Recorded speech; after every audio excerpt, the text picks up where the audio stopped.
Hello guys, welcome to my YouTube channel time to study and art.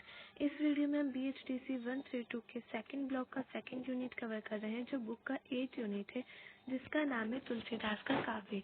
इस video में हम तुलसीदास का दार्शनिक विचार इस टॉपिक पर डिस्कशन करेंगे। तो चलिए शुरू करते हैं। तुलसीदास ने न केवल महान भक्त थे, बल्कि वे एक चिंतक और दार्शनिक भी थे। उन्होंने जीव, ब्रह्म, जगत और माया जैसे तत्वों पर अपने विचार प्रस्तुत किए हैं। तुलसीदास के दार्शनिक विचार का अध्ययन निम्न है। मतलब तुलसीदास कवि के साथ साथ, भक्त के साथ साथ चिंतक और कवि और दार्शनिक, ये चारों थे। और उन्होंने जीव, ब्रह्म, जगत और माया, इन चारों तत्वों पर अपने विचार दिए, अपने दार्शनिक विचार दिए हैं। तो सबसे पहले है ब्रह्म का स्वरूप। तो ब्रह्म का स्वरूप देख लेते हैं। दार्शनिक विषयों पर सबसे पहले हम ब्रह्म पर विचार करते हैं। तुलसीदास ने ब्रह्म को निर्गुण, निराकार, निर्विकार, सर्वव्यापी, सच्चिदानंद, अनादि, विश्वरूप कहा है। मतलब ये निर्गुण निराकार ईश्वर की उपासना करते थे। तो ब्रह्म से मतलब ईश्वर ही है कि निर्गुण निराकार ईश्वर की उपासना करते थे। तो उन्होंने कहा है कि जो ईश्वर है वो निर्गुण है, वो किसी रंग का नहीं है, निराकार है, उसका कोई आकार नहीं है, उसका ये भी निर्विकार का मतलब ही वही होता है। सर्वव्यापी मतलब कि वो हर जगह है। सच्चिदानंद मतलब बहुत ज्यादा सच्चा है वो। अनादि किसी के जैसा नहीं है, वो विश्व रूप, वो पूरे विश्व में है, पूरे विश्व में कहीं भी है, वो हर जगह पूरे विश्व में ब्रह्म है। तो उन्होंने ईश्वर को ये सब, ईश्वर की सारी विशेषताएं बताई। उन्होंने राम को ही ब्रह्म कहा। वे राम की ओर ब्रह्म की एक रूपता बताते हुए कहते हैं।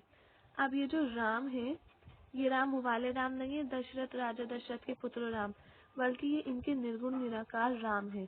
ये ईश्वर है इनके। इन्होंने जो इंसान वाले राम थे, दशरथ के पुत्र, उनके बारे में नहीं कहा है, बल्कि ये जो तुलसीदास है और जो कबीर है, ये इनके राम अलग हैं। इनके राम ईश्वर हैं, जो जिनका कोई आकार नहीं है, जिनका कोई रंग नहीं है, रूप नहीं है, और वो ईश्वर है, वो हर जगह है। इनके राम अलग है। अमल, अनवद, अद्वैत, निर्गुण, सगुण, ब्रह्म, सुभिराम, नरभूप रूपी। वे ब्रह्म को व्यापक एवं सर्वांतर्यामी मानते हुए कहते हैं। व्यापक एक ब्रह्म, अविनाशी, सत चेत घन, आनंद राशि। तुलसीदास के आराध्य राम दरअसल निर्गुण निराकार ब्रह्म के ही सगुण अवतार हैं। अब वे कहते हैं कि ये जो निर्गुण निराकार राम है, ये सगुण अवतार हैं उनके निर्गुण निराकार ब्रह्म के। जो दशरथ के पुत्र हैं, उनके बारे में कहते हैं कि ये सगुण अवतार है। जो निर्गुण निराकार ब्रह्म है, ईश्वर है, उसका सगुण अवतार है राम। ये दोहाई मैं नहीं पढ़ रही हूँ। तुलसीदास का मानना है कि जब जब संसार में अधर्म बढ़ता है तथा असुर एवं अभिमानी बढ़ जाते हैं, तब तब ब्रह्म अवतार लेते हैं। वही सारे भक्त कवि यही मानते थे कि जब संसार में अधर्म बढ़ जाता है, बुराइयां बढ़ जाती हैं, तो जो ईश्वर है वो अवतार के रूप में जन्म लेते हैं। अब दूसरी है इनका दार्शनिक विचार है जीव का स्वरूप। तो जीव के स्वरूप के बारे में देख लेते हैं। भारतीय दार्शनिक परंपरा ने जीव को प्रकृति के 5 तत्वों से निर्मित माना है। मतलब भारत की ये दार्शनिक परंपरा रही है पहले से कि जो जीव है, यानी कि हम लोग हैं, वो 5 तत्वों से निर्मित हुए हैं। 5 तत्व मानते हैं ये लोग भारतीय दार्शनिक परंपरा में। इसके अलावा जीव को ब्रह्म का अंश भी माना जाता है। मतलब ईश्वर का अंश माना जाता है जीव को। तुलसीदास ने इस परंपरा का निर्वाह करते हुए जीव को 5 तत्वों से निर्मित बताया है। अब तुलसीदास ने भी जीव को, यानी कि आत्मा को 5 तत्वों से निर्मित बताया। ये उनका दोहा है, ये मैं नहीं पढ़ रही हूँ, ये पढ़ने नीचे वाला। वे ये भी कहते हैं कि ये जीव मन, प्राण और बुद्धि से विलक्षण है। ये ईश्वर का अंश है और ईश्वर के सामने चेतन, अमूल, अविनाशी एवं सहज सुख का भंडार है।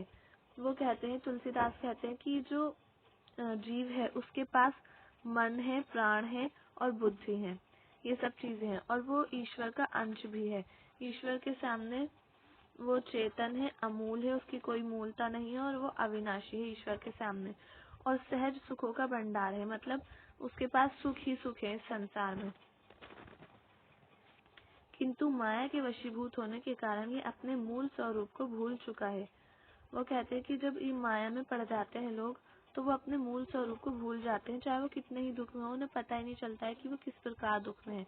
माया मतलब संसारिक जो संसार की जो आकर्षण होता है, ये सब चीजें माया कहलाती हैं। तो ये कहते हैं कि इसमें पड़ जाने के बाद व्यक्ति को समझ ही नहीं आता है